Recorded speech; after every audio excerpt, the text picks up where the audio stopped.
Ever wondered how military discipline can turbocharge your company's culture and growth? Dive into today's episode as we uncover the secrets of how you can become a magnet for top talents and avoid founder burnout. Welcome to Provider's Edge, the podcast that helps healthcare entrepreneurs and innovators break down barriers and control their business, life, and future with valuable action steps. With me, your host, Sabrina Runbeck, a recovered clinician and a business deal catalyst. Let's rewrite the rules and create a positive social impact while increasing your profitability. Hello, we have today another exciting speaker with us is Jerry Gadori. He is the founder of Red Bear Solutions. He is a seasoned expert in transforming startup into destination employers. With a background in empowering founders and applying military leadership skills, principles, Jerry shares proven tactics for building compelling employer brands. And we know startups can be a very exciting moment for many founders, great ideas. How do you get people behind those ideas and want to stay with you and going into that sweat equity most of the earlier stages and continue to push forward to become then a market leading solution? So thank you so much for joining us today. Thank you, Sabrina. Thanks for having me. I appreciate the opportunity to share some of these ideas with your audience. Yes, and we were just saying before we went live that we're both podcasters, and there's so many different movements in healthcare. It doesn't matter if you're in the innovation side, the advocacy side, the patient side, the provider side, and sometimes it can be a lot for anybody who want to jump into these entrepreneurial phases. And so please give us a little brief overview on what type of companies that you love to work with, and what's the bigger solution that you're truly wanting to bring into the world for them? Awesome. That's a great question. Thank you. My sweet spot, the companies that absolutely light my fire, are industry agnostic, but the startups, scale-ups, and early-stage companies. I truly love the passion, energy, and hair on fire craziness of those early-stage companies. It just absolutely gets me excited. I've been doing this for more than 25 years, and nothing gets me going faster than those folks do. Yes, when people are in early stage, the drive is there, the motivation is there, and they're just doing and grinding it. And sometimes I always say, I'm proud of you guys for being in that state of mind and able to, some of them are great at eloquently elaborate and bring the right people in the right seat, which is what you're expert at. But some people actually have no idea how to describe what they are truly trying to create. So it creates confusion for a bunch of people. Then if they don't really know what you're trying to achieve, then how can they help you, right? So it doesn't matter how many hours that you're putting in. If people can't understand your true mission and purpose, we're seeing that end result. So what are the key components when you are building those early stage companies? What are the common theme or challenges that you have been seeing that every early stage company need to pay attention to? That's a great question. And you hit on something really important. 3 of the biggest reasons why startups fail is bad market fit, run out of cash, and they either have the wrong team or they can't find the right people to drive their mission. And those second 2 are most closely related to the first. You need to be able to explain to people what you do in a quick way. The old school term for it is an elevator pitch. But if you can't explain to a 7-year-old what you do in a concise way, you need to go back and retrace that and get to a point where you can, because it's that ability to explain what you do with excitement and passion that gives founders their superpower in attracting talent. Quick thing to know, a good founder is the best recruiter their firm will ever have. It doesn't matter if they hire the top recruiters in their industry. That founder's magic, their secret superpower is translating their passion into a desire to join and be a part of their mission. Steve Jobs being probably the best example of that. Right. And when you think about that, I always believe it's the traditional purpose-driven, mission-driven people that's truly attracting others to their mission. And in that case, we also have seen sometimes big investors, VC firms coming in to say, well, you guys don't seem to know what you're doing for the business side. So we're going to just hire you a new CEO or CEO to run your company. However, if this new person doesn't truly align with the original mission, and then they might get into the nitty-gritty on the wrong path and never come back. And so then you start seeing the culture shift within this team of who do I listen to? This is not how we do it. How can we go back on track? Now I don't like how I'm doing it, and people start leaving. 100%. So culture is the key. Most founders and CEOs have the company culture in a nice little frame on their desk or on the wall behind their chair. But the reality is the company culture is two things. It's what your team does when you're not there and what they say about your company when their friends and family ask them. And in my experience, those two things are rarely in alignment with that plaque on the CEO's desk. And it's critical that the founding team understands that, because the other part of attraction, so in my book, Destination Employer, really talk about how to consistently attract, recruit, and retain top talent. In the attraction phase, you have to represent your company's culture in your employer brand so that the right type of person is attracted to it. They see themselves in that. So when you're building that employer brand, you want it to be inclusive of your company culture, inclusive of your DEI strategy, inclusive of the plans you have moving forward and your mission, so that if I'm a great match for your company and I see your branding, I see myself working there. Conversely, if I'm not, I don't find it attractive and I'm less likely to engage with you. So it's a win-win all around. But circling back to the original point, it starts with company culture. That's everything. Exactly. You always have to come close loop from where you began, and how do you bring people back when things start go off track. Most time, even from the branding and marketing standpoint, we always say, start everything with your mission and vision in mind, so we can realign 100%. everything from the beginning. Otherwise, everyone who's trying to say, who do you work for? What's your company like? If everyone has a different version, then it causes a brand disalignment in what the offer really is. And so people needed to be able to trust that the company continue to be on the same roadmap, and Yes. despite the economic ups and downs, but we still who we are, who you are, what your ultimate goal, that should not change, because those are bigger overarching goals that should not change. What you do on the quarterly basis, those milestones can modify. And with that being said, what do you see are something that you have come across in terms of growing pains that you're able to help people to overcome? Great question. So there are phases in an organization's growth where the original leadership has less day-to-day interaction with their team members. So when you first start your organization, it might be 5 or 10 folks. You know everyone's name. You know the name of their significant other, their children. Everything is very close. The company's run, frankly, almost like a club more than an organization. But then as you grow, you hit a point where your team has grown and you no longer have that information. And that valley between those 2 points is something that some founders get stuck in. And by some founders, I mean a surprisingly large amount. It's difficult for them to grow enough to understand that their company's success means that they can't have that level of closeness with everyone. That's a place where a lot of folks derail.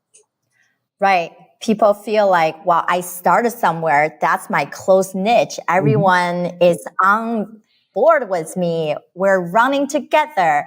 However, true scalability, like what my company, Post Point Pass, focuses on, is instead of worrying that you have a big client, how the heck are you going to deliver all the promises that you just made because you don't have the infrastructure or the people to actually carry out, or you have what's seemed to be, oh, yay, Sabrina, we're getting consistent leads. I'm like, great.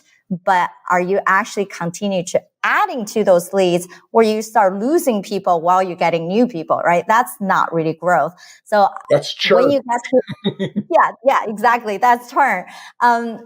When you get to the point of you become larger, you have these layers of infrastructure, then it's not necessary that we have to know every person's name, the background, the story. You have to be able to have that organizational hierarchy so everyone still feel appreciated, Yes. tentative, needing help. But you as the founder, you as the CEO, you as the executive should not be getting down to the weeds of everybody. Yes, I couldn't agree more. There's a mentality sometimes that leaders need to lead from the front. And that works in smaller organizations. But when you think about that, the analogy breaks down because if the leader's in the front, they have no better view than anyone else. You want the leader on top of a hill where they can see farther. It's not important that the leader knows everyone's significant other's name and the birthdays of their children, but it is important that someone does in the organization. It just can't be the leader. If I could kind of expand on that, the other part where folks get challenged is founders have a tendency, because again, I'm a founder myself. I've founded and been a part of several organizations, and I'm guilty of what I'm about to say. But we tend to be control freaks and we hold everything close to ourselves. And when we do that, we fail to grow and develop the leadership layer under us. And that's another area where we get stuck in that valley between, in most of my clients' companies, it's typically between $15 and $25 million, where they start to need to make that transition to a real reporting structure and real systems and processes, and less foosball table and, a game of golf in the back, Yes, it's having that support of each layer and understanding of what that could look like, because your company culture might be different from other people. And we know there are multiple different ways people need to have basic human needs, or how you need to tell them that some people just don't even care about bonus. They care about that you offer to get something off their plate because they're already up to their eyebrows, right? So it's a individualized team dynamic. And one of the big thing we always say, right? Who do you want to promote your second best hand is within a company of that manager level, and then filter down, right? Like we have to have some type of ladder system for people to self-promote, to be eager to do more than just their basic self. So definitely, I know you have something to add for that.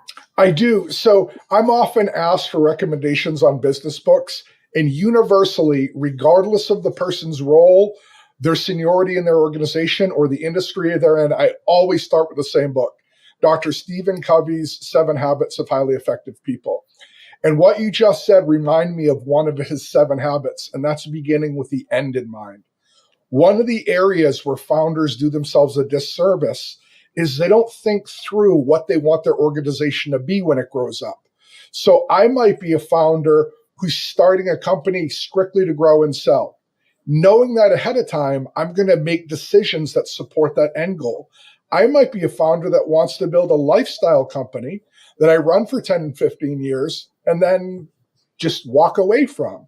I might be a founder who wants to become a national chain or publicly traded. Understanding those things informs the decisions you make and the choices that you have available to you. And most founders, so years ago when I was providing management consulting into technology services and product industry, I would start with that question, so Sabrina, what do you want your company to be when it grows up? And they would seem mildly annoyed that I would ask that question. And I would say, understand that answer informs everything after. And that's an area I would love to see founders spend more time with. Not pipe dreams, but what do I want it to be when it grows up?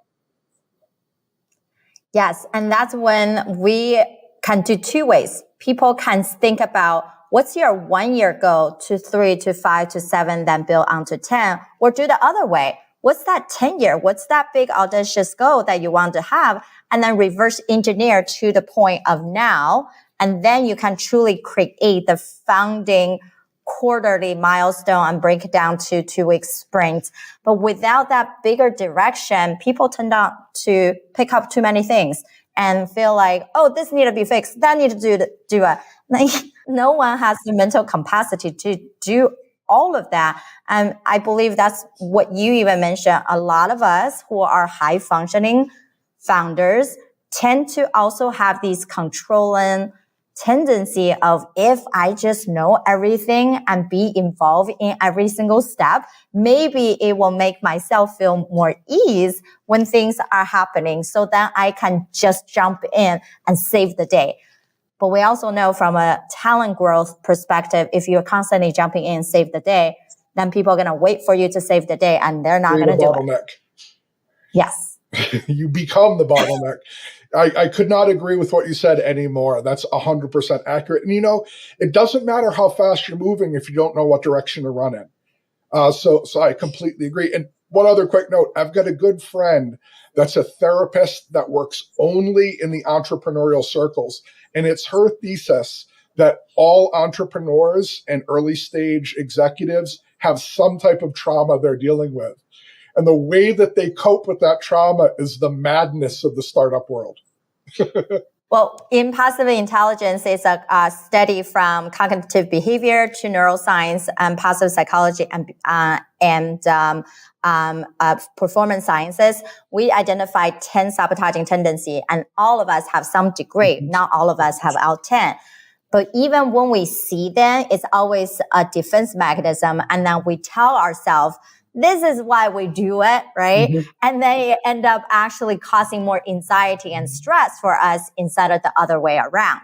So that's something we always talk to founders is, how do you train your brain to get out of that state so you can be in the highest functioning state of healing, of seeing opportunity instead of fear, of stop the paralysis analysis, actually go for and activate the things that you deserve to have, and then to live in that abundance moment.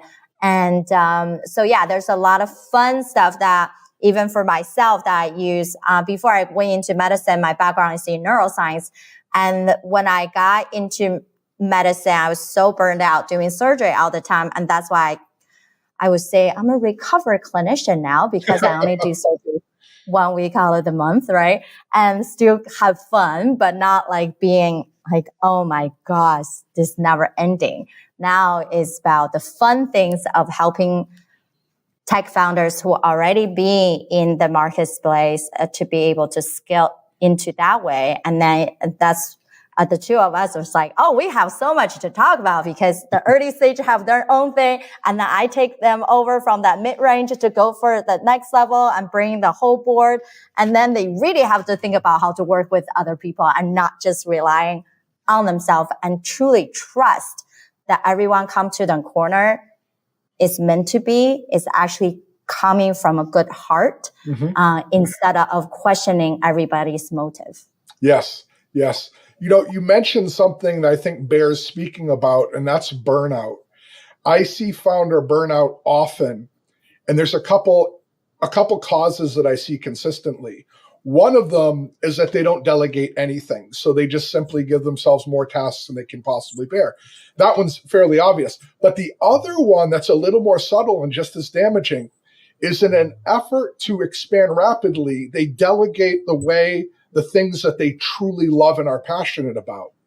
And they find themselves doing the things they don't like because they do them well, but they're no longer doing the things that get them excited. And that leads to a lot of burnout. Yes. So I call that losing your desire zone and swing into the distraction, the discouragement, and the drive-through zone altogether, right? And then always have an excuse of, no, I can just do it faster because I'm good at. But that's the discouragement zone, because the more you do, the slower you get to it because you don't like it no more.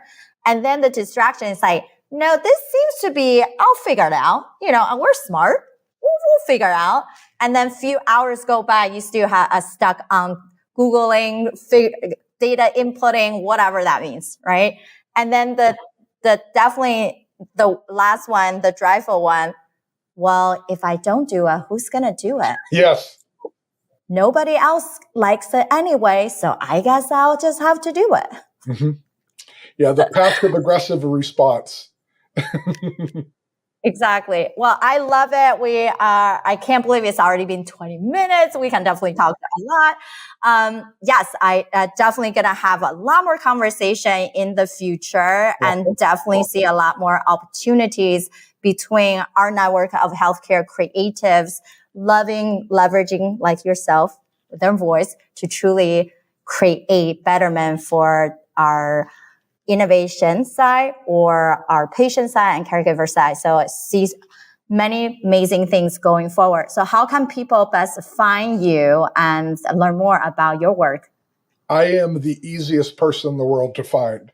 I live part-time on LinkedIn. If you reach out to me there, I promise I will connect. You can find my book on Amazon, Destination Employer. You can find me on YouTube under my own name, Jerry Gadori, or by the name of the show, The Business Mastery for Startups and Scale-Ups. Any of those things are an easy way to reach me, or heck, my email address is the super secret jerryg@redbeardsol.com. Don't tell anyone. Thank you so much, Jerry, for everything that you have shared today. We can't wait for all the amazing things that you're coming up with next.